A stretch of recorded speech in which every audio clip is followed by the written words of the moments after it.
Hello guys, नमस्कार। आपका economics classes 024 YouTube channel पर भरपूर स्वागत है। आज हम लोग बात करेंगे कक्षा 12वीं एनसीईआरटी की बुक व्यष्टि अर्थशास्त्र अध्याय 2 उपभोक्ता के व्यवहार का सिद्धांत। उसमें अपने टॉपिक है उपयोगिता। उपयोगिता का अर्थ एवं उपयोगिता के जो प्रकार थे उसको मापने की दृष्टिकोण, उस दृष्टिकोण को किन किन लोगों ने दिया था, उसके बारे में हम लोगों ने विस्तार से अध्ययन अगले वीडियो में कर चुके हैं।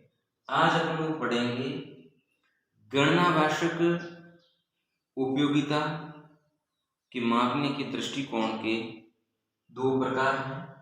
एक है कुल उपयोगिता, दूसरी है सीमांत उपयोगिता। कुल उपयोगिता का अर्थ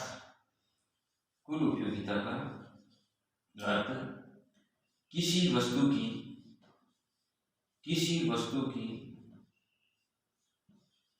विभिन्न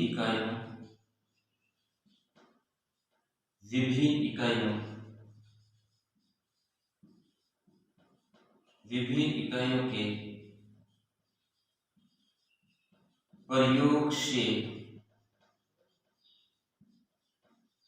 प्राप्त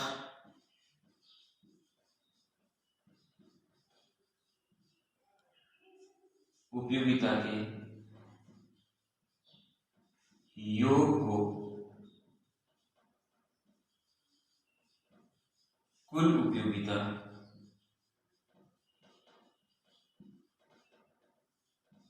टोटल यूटिलिटी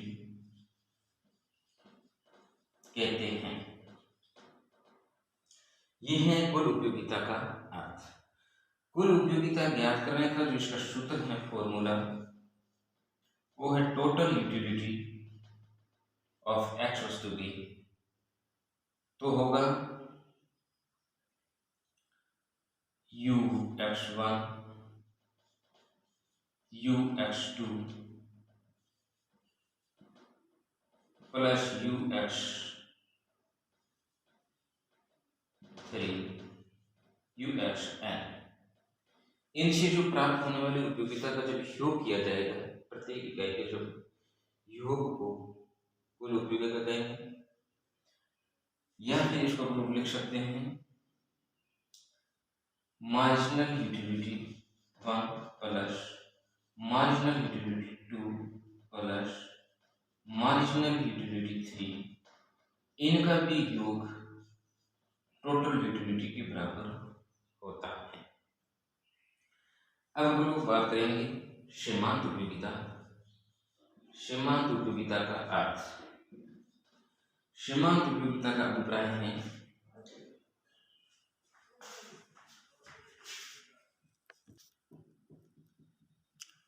अब हम लोग बात करेंगे सीमांत उपयोगिता। सीमांत उपयोगिता का अभिप्राय है किसी वस्तु की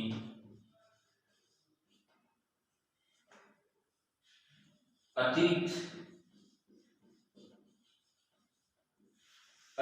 इकाई के प्रयोग से कुल उपयोगिता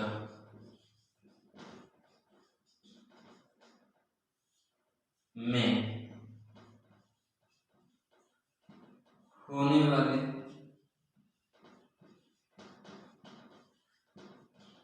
परिवर्तन को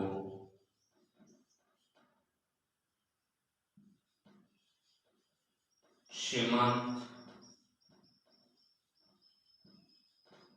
उपयोगिता मार्जिनल यूटिलिटी कहते हैं। कहने का अभिप्राय हुआ किसी वस्तु की जैसे जैसे अतिरिक्त इकाइयों में वृद्धि करने से जो टोटल यूटिलिटी में परिवर्तन आता है, उस परिवर्तन को ही सीमांत उपयोगिता या इसे मार्जिनल यूटिलिटी कहते हैं। सीमांत उपयोगिता को ज्ञात करने का फॉर्मूला या फिर जो सूत्र है वो सूत्र है डेल्टा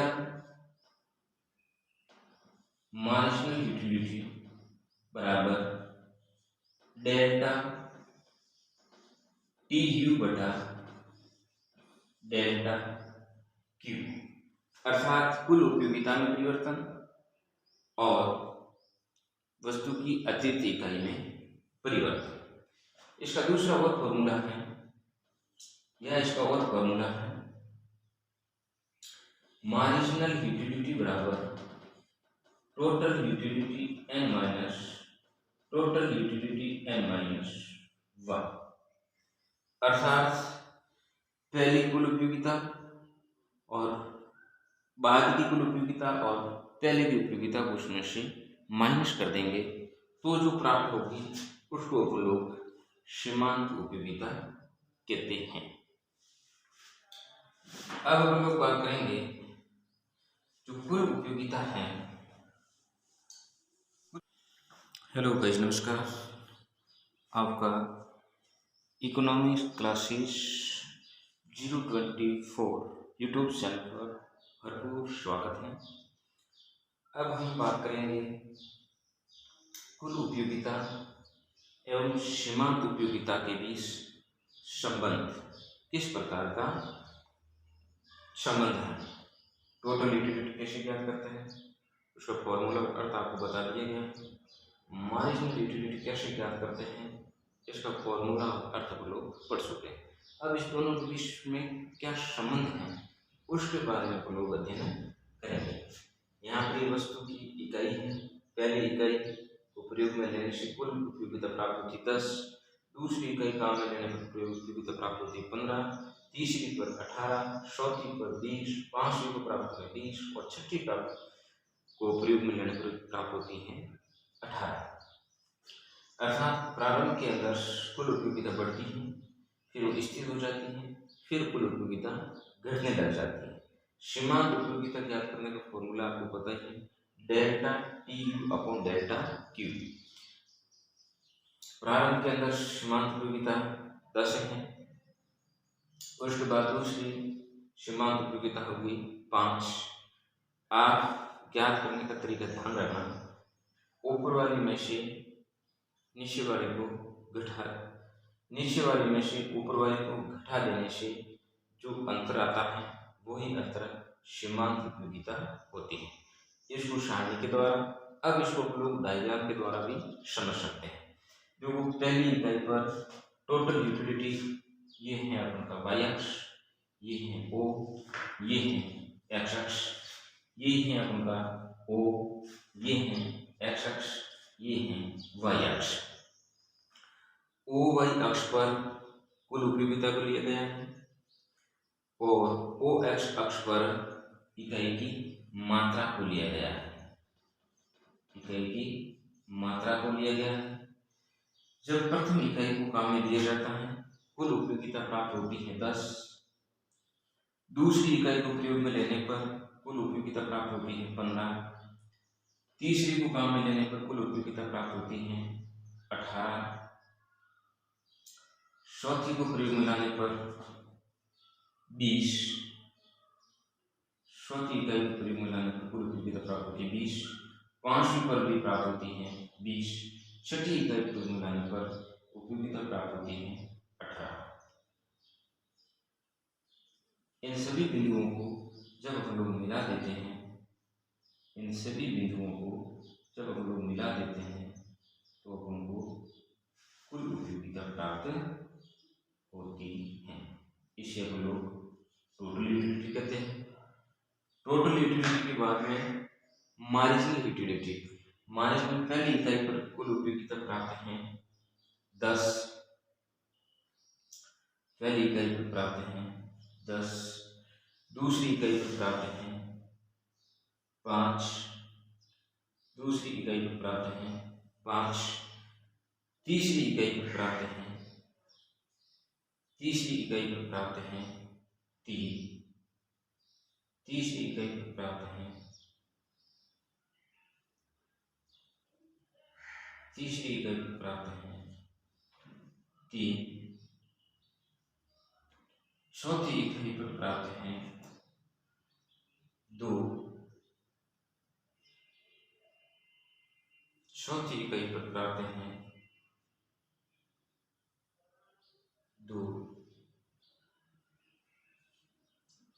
और पांचवी इकाई पर प्राप्त है 0 और छठी इकाई पर प्राप्त है -2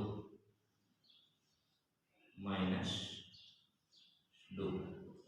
अब इन सभी बिंदुओं को मिलाने पर अपन को मार्जिनल यूटिलिटी प्राप्त हो जाती है।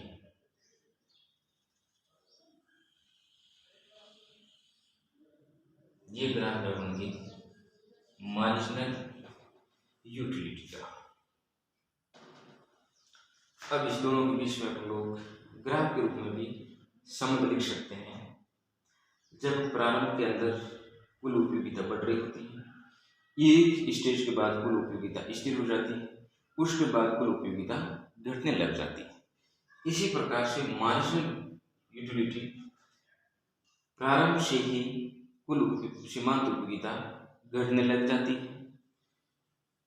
यहाँ पर कुल उपयोगिता प्लस में है, यहाँ पर कुल उपयोगिता 0 हो जाती है और यहाँ पर कुल उपयोगिता यहाँ पर सीमांत उपयोगिता ऋणात्मक हो जाती है।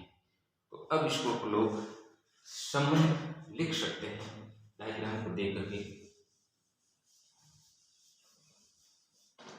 डायग्राम को देख करके लिख सकते हैं प्रारंभ में प्रारंभ में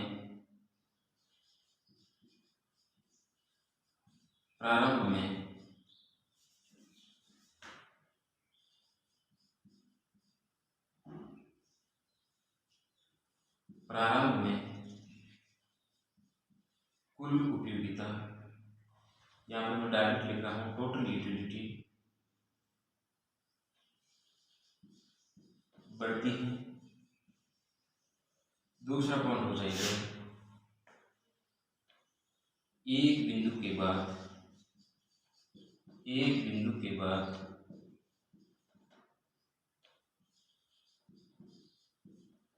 टोटल यूटिलिटी स्थिर हो जाती है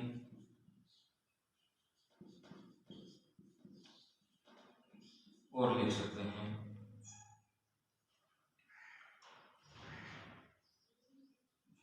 फिर स्थिरता के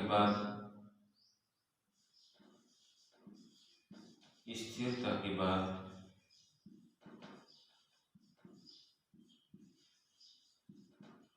कुल उपयोगिता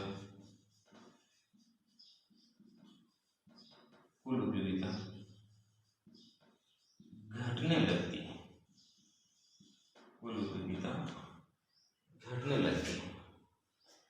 कुल उपयोगिता और लिख सकते हैं टोटल यूटिलिटी कभी ऋणात्मक नहीं होती है। ये है कुल उपयोगिता। इस प्रकार से हम लोग लिख सकते हैं अगले पार्ट में मार्जिनल यूटिलिटी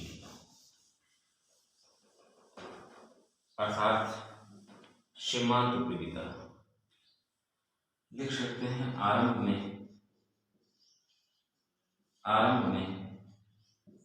मार्जिनल यूटिलिटी अर्थात सीमांत उपयोगिता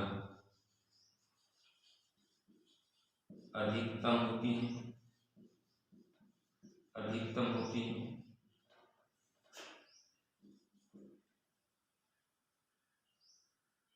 फिर मार्जिनल यूटिलिटी घटने लगती है।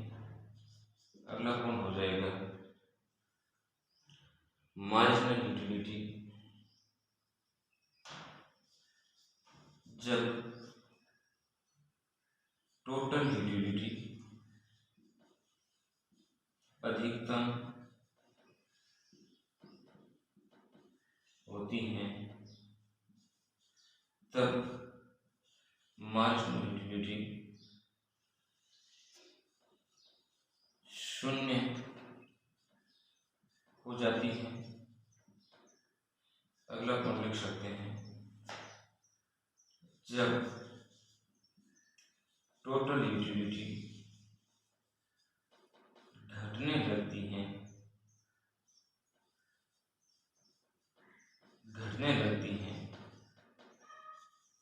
तब मार्जिनल यूटिलिटी ऋणात्मक हो जाती है। अगला बिंदु को लोग लिख सकते हैं,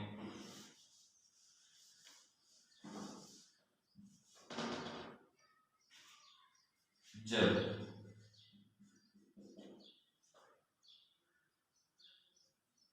लिख सकते हैं मार्जिनल यूटिलिटी तीनों स्थितियों कोष्टक धनात्मक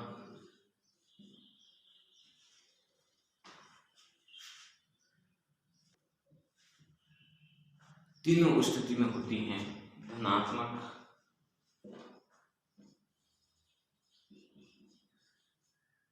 ऋणात्मक एवं शून्य।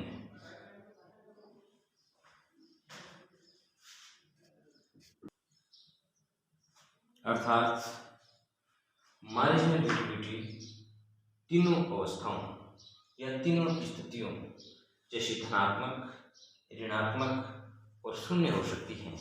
ग्राफ के माध्यम से देख सकते हैं, जब टोटल यूटिलिटी अधिकतम होती है तब सीमांत उपयोगिता शून्य होती है। जब टोटल यूटिलिटी बढ़ रही होती है सीमांत उपयोगिता धनात्मक तो होती है किंतु वह घट रही होती है। और जब टोटल यूटिलिटी घटने लगती है तब मार्जिनल यूटिलिटी ऋणात्मक हो जाती है। ये प्रश्न हमेशा पूछा जाता है, टोटल यूटिलिटी एवं मार्जिनल यूटिलिटी के बीच क्या संबंध है। तो मैंने आपको तालिका के द्वारा, डायग्राम के द्वारा और लिखी तीनों स्थिति में बता दिया। इस प्रकार से इस प्रश्न का उत्तर आप लोग जवाब दे सकते हैं।